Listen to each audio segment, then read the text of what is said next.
things I think I've been most impressed with is that they have been able to take their business experience and apply it to the concepts that we're learning in the classroom, and in a much better way than the experience I've had with my students in the United States. So I think it's I've been really impressed. I knew they would be good students and hardworking, but I'm just really impressed with how hardworking they are, because this is not an easy week to be taking the courses that they're taking in a short period of time, and it's so it shows that they are motivated and ambitious, and I think those are good qualities to have. We do case studies, and the case studies have facts and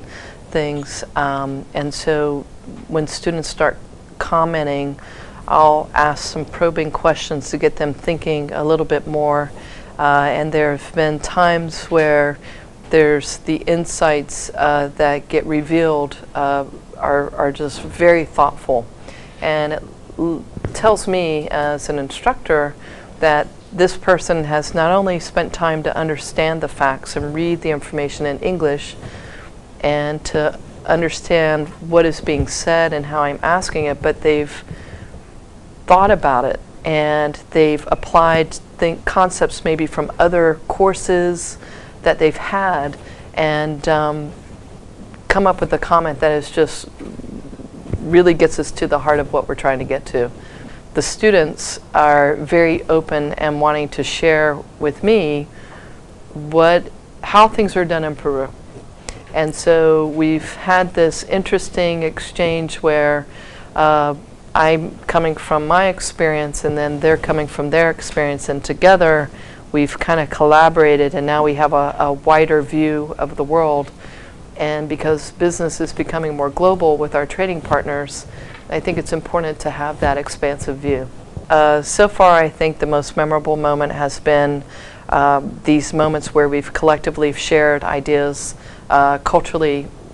between how there are nuances with what is required in Peru, and I've learned some things about that process of doing business that I didn't have before. So I appreciate that, and also, you know, the students have really been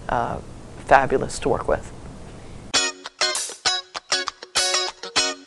But I was quite impressed with people's insight into certain business problems or case studies we worked on, and how they would tackle it and address it and solve it. But other than that, I would say the language barrier is a bit of a struggle in terms of most people are only speaking Spanish and not a lot of English. So in terms of Europe and Africa, so, English is accepted as the business language. So I think in terms of that, there's opportunity to improve as a global entrepreneur person. But yeah, I think in general, academic-wise, I'm impressed with the lecture and the professors that the business school has recruited for this week, as well as the interaction by Peruvian and Colombian